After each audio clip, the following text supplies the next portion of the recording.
ব্রহ্ম আকাশ প্রভৃতি সমস্ত ভৌতিক পদার্থ এবং স্থাবর জঙ্গম সকল জীবের অধিষ্ঠান বা আধার। কিন্তু ব্রহ্মের নিজস্ব কোনো আধার নেই, কারণ তিনি ভিন্ন দ্বিতীয় কোনো বস্তু নেই এবং তিনি অদ্বিতীয়। যদি বলা হয় যার কোনো আধার নেই, তার অস্তিত্বও নেই, তবে ব্রহ্ম কোথাও নেই, অর্থাৎ ব্রহ্ম শূন্য, এমন ভ্রান্ত সিদ্ধান্ত হতে পারে, কিন্তু তা সঠিক নয়। প্রকৃতপক্ষে ব্রহ্ম সেই চৈতন্য যার উপর শূন্য বা অস্তিত্ব ধারণাও প্রতিষ্ঠিত।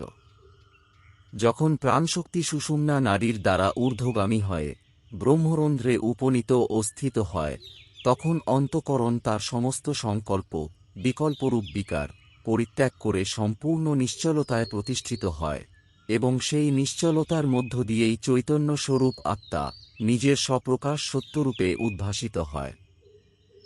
যিনি সংসার অতিক্রম করেছেন, তাঁর বাণী মৌনময়, কারণ বাক্য বক্তারই স্বরূপ, বক্তার সত্তা থেকে বচনের কোনো পৃথক অস্তিত্ব নেই। তাঁর গতি বাহ্যত চলমান হলেও প্রকৃতপক্ষে স্থির। তাঁর কাছে জাগরণ নিদ্রার ন্যায়, এবং নিদ্রা জ্ঞানময়। দিন ও রাত্রিরও কোনো ভেদ নেই, কারণ তিনি জ্ঞাতা, জ্ঞেয়, জ্ঞান এই ত্রিপুটিসহ সকল প্রকাশ ও অপ্রকাশকে মিথ্যা বলে উপলব্ধি করেন।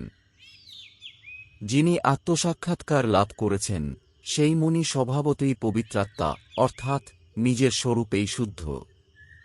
তিনি পুণ্যকর্ম দ্বারা পবিত্র হন না। অতএব পুণ্যকর্মজনিত পবিত্রতার লেপও তাঁর উপর লাগে না।